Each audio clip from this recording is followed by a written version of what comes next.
Oh no, I got popcorn in my mouth. Welcome back. My name is Brian. I'm Richard. And this is I Love You 3,000 Minutes, a podcast that traveled back in time, almost to the Ice Age, but then we made a right turn and got back on track so that we could rewatch the entire Infinity Saga from Iron Man Far From Home. The popsicle just melted in my mouth, so I'm good. Iron Man 1 to Spider-Man Far From Home, one marvelous minute at a time. This is minute 55 of Iron Man 1. And Richard, what happened? Rhodey. If you're on audio, I bit into a popsicle again. Rhodey says, this is a time you need to get your head right. And Tony is he's kind of captive for the conversation because he was hoping that the conversation with his friend would go a little differently. And Rhodey just super serious says, I'm serious. And that was his point for the conversation. That is what he wanted to communicate to Tony. Like, yo, you need to cut it out and you need to make some weapons. Wait, you need to cut it out. Yes. And so they continue. It pauses on Tony's face for a brief couple seconds, and it's just Tony seems kind of heartbroken because he was really hoping his buddy Rhodey would be all in on this with him. His best friend. Yeah. Again, like I was saying last night, I don't think I articulated it quite like this, but I think he was trying to be a good friend. Yeah. Sure. He just didn't actually know what was best for Tony. Mm-hmm. Or he didn't trust Tony to know what was best for him. And he didn't see Tony's vision, right? He didn't even accept it. He didn't even start to see. Listen. Yeah. After it pauses on Tony's heartbroken face, it cuts over to Tony. His heart is broken. I mean, it's there. It's an arc reactor to keep it in peace, in shape. The heart is still there, though. I know, but without that arc reactor, it's not necessarily broken. So it goes back to Tony in his lab, right? It goes back to Tony in his lab, and he starts a new project. Jarvis, yep. Yeah. For you, sir?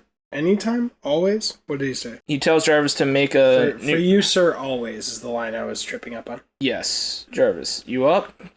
Yeah, so has there been much mentioning of Jarvis so far? So Pepper Potts, in the scene where Christine Everhart tries to access the house, she says, sure, that's Jarvis, he runs the house. But I forgot to correct this. I said that Paul Bettany, in his darkest moment, said that his agent told him his career was over. It was an executive. I forgot to correct that. It was an executive who turned him down and said, your career is over. It wasn't even someone close to Paul Bettany's career or the situation, just some random D-bag from another someone company who had the control of casting him or putting him on a poster or, a leading role kind of thing. Mm-hmm. So, if you think about the timeline, Avengers 2 came out 2015, and I think a movie Legion came out in 2010, which is a couple years after that. He's on the poster. He's the boy in the poster. Boy. I'm saying as how Steven Suptic and all them say, we're big boys. He's on the poster. Then he did a year later with that same director a movie called Priest, which bombed. I didn't see that one. Legion was good. But I got to imagine that that's a few years after Priest bombed and he was the main character. And, his career wasn't looking great. This was paying the bills and it was nice. But yeah. Mm-hmm. So 2015 is when the movie comes out. He actually, it was probably pretty close after Priest came out because I think that was 2011. Mm-hmm. And, that film would need to take 3 years to make Avengers after 2012. Mm-hmm. It releases. So yeah, probably a year after Priest came out, an executive was like, look at your track record. Mm-hmm. It's over.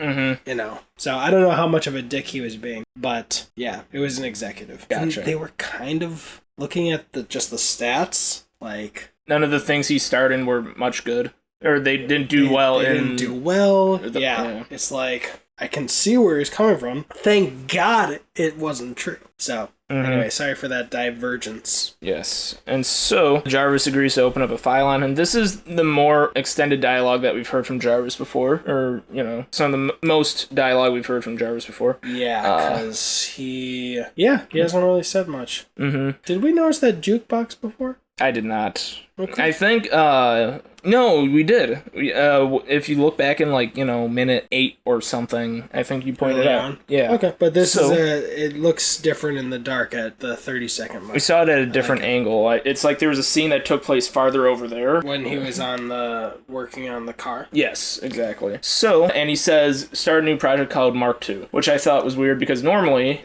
that's just a clear versioning thing. Mark 1, Mark 2, Mark 3. 0, Mark 1. Yeah, and he doesn't say what he's calling the project, or, you know? It's like Mark is normally just a version of something. He doesn't actually say what the something is here. Well, remember when I said the first suit was Mark 1 and Yeah. you thought it should be called Mark 0? Well, I didn't think it should be called. I just thought it was Mark 0. It normally is called Mark 0. Oh, yeah. Yeah, no, that first suit is Mark 1 and now he's taking a schematic, Right. 3D schematic. Of course, yeah, I know it's of Iron Man, but he doesn't say it's of Iron Man. I just thought it was funny that he didn't give the project as a name. Oh, yeah. It's just like, we're going to start Mark 2. Yeah. I gotta imagine he doesn't do a lot on his private server anyway, and he doesn't actually name himself Iron Man. He gets that from a news headline. Got you. At the end of the movie, so. Or you could call it Power Suit with repulsor rays or whatever. Suit Boy Mark II. Repulsor Machine. If I was a superhero, I'd be called Repulsor Machine. Self-driving vehicle when I'm blackout drunk Mark II. And so... Did I say self-driving or self-flying? Because I wanted to say self-flying. And so, because he tells Jarvis to put it on his personal server, Jarvis asks him, "Oh, you're working on a secret project, are we?" And Tony admits it. He's like, "Yeah, sort of, kind of don't know who to trust right now." You know, carry over from his conversation with Rhodey. His best friend just dismissed him. Told him, "Get your head straight and make some weapons." So...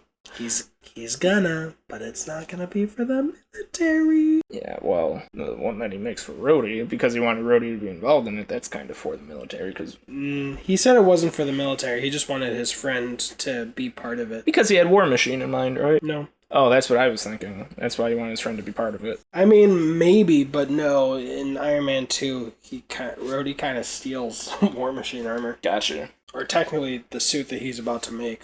Ooh! We got a view at 51 seconds of that thing we tried to see. It says Pure All Pep. Oh. I forget which minute, but we really were trying to find, if you're listening on audio, that circular pizza sign looking thing. Or bottle cap looking thing. Yeah. Pure All Pep. Top right hand corner. Above that, way too large fire extinguisher. I like his computer's trash can. That's true. And he explains why he wants the project to be secret, because he doesn't want the military to just use it and blow shit up.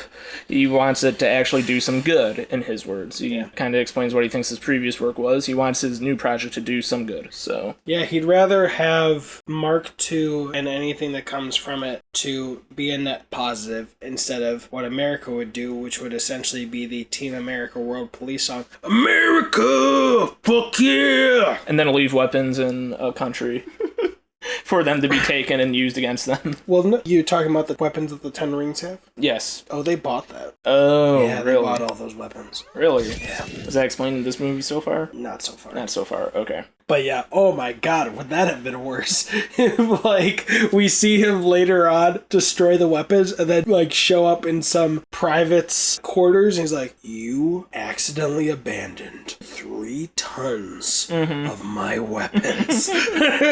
Right. On your first detail. Look, I'm sorry, but today we're not saving Private Ryan. We're sending Private Ryan.